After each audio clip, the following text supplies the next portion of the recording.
పోలిశెట్టి సుదర్శను. నాకు ఇక్కడ అమ్మదూర విలేజ్ లా నాకు ప్రాపర్టీ ఉంది. మా పార్ట్నర్షిప్ లో మా partner retired additional SP Satyanarayana గారు. ఆయనకు మాకు 3 గుంటలు 2 ఎకరాలు 20లో 1 ఎకరా 10 గుంటలు మాది. 3 గుంటల గురించి వివాదం జరుగుతున్నది. రోడ్ ఫేసింగ్ లేదని చెప్పి ఆయన దౌర్జన్యం చేస్తుండ్రు 2020 నుంచి. కోర్టు ఆశ్రయించినాం. ఇద్దరం ఆశ్రమిస్తే కోర్టు స్టేటస్ కో ఇచ్చింది.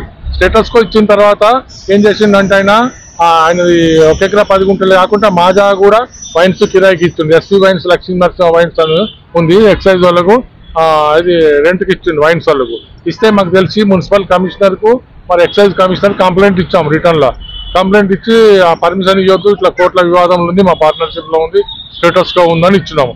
ఇస్తే ఏంటంటే వాళ్ళు మా కంప్లైంట్ లెక్క చేయకుండా, కోర్టు ఆర్డర్ లెక్క చేయకుండా వాళ్ళు పర్మిషన్ ఇచ్చారు. ఈ విషయంలో హైకోర్టు కూడా వెళ్ళాము. హైకోర్టు కూడా డైరెక్షన్ ఇచ్చింది, అది పాస్ ఆర్డర్ పాస్ చేయండి, అది వికెట్ చేయమని చెప్పేసి. మళ్ళీ హైకోర్టు ఆర్డర్ కూడా ధిక్కరించింది. ఏం చేయకుండా కమిషనర్ వన్ సైడ్ ఏం చేసిందంటే మున్సిపల్ కమిషనర్ ట్యాక్స్ కట్టుకొని పర్మిషన్ ఇచ్చింది కాబట్టి మేము ఇస్తున్నాము, మాకు సంబంధం లేదు ఆ ల్యాండ్ ఓవర్ అనేది అన్నాడు. దాని మీద ఏంటంటే ఈ మధ్యన ఎక్సైజ్ మినిస్టర్ గారికి కూడా కలిసినాము. కలిసి కంప్లైంట్ ఇచ్చినాం ఎక్సైజ్ వాళ్ళ మీద. సమగ్ర విచారణ జరిపి యాక్షన్ తీసుకుంటున్నాడు. మరి పోలీస్ కమిషనర్ గారు, డీజీపీ గారు కూడా వాళ్ళ దృష్టికి తీసుకెళ్తున్నాము. మాకు మా భూమికి న్యాయం చేయాలి.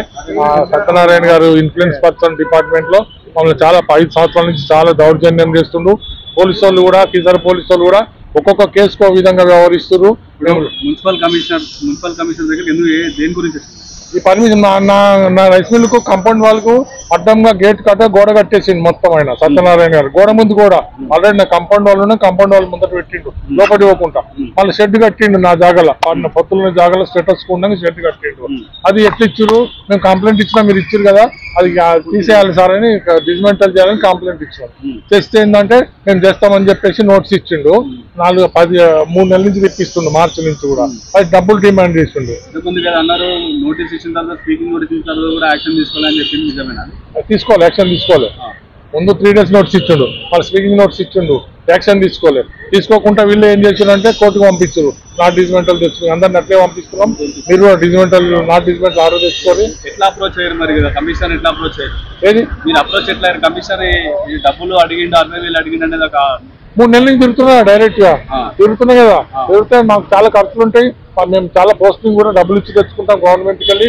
మాకు వచ్చేది కన్స్ట్రక్షన్ల మీదనే కదా. మేము వాళ్ళకి సపోర్ట్ చేస్తాం, మీకు సపోర్ట్ చేస్తాం. వాళ్ళకి చేసినాం, అయిపోయింది. మీకు కూల కొట్టిస్తాం, డబ్బులు ఇస్తాం అన్నాడు.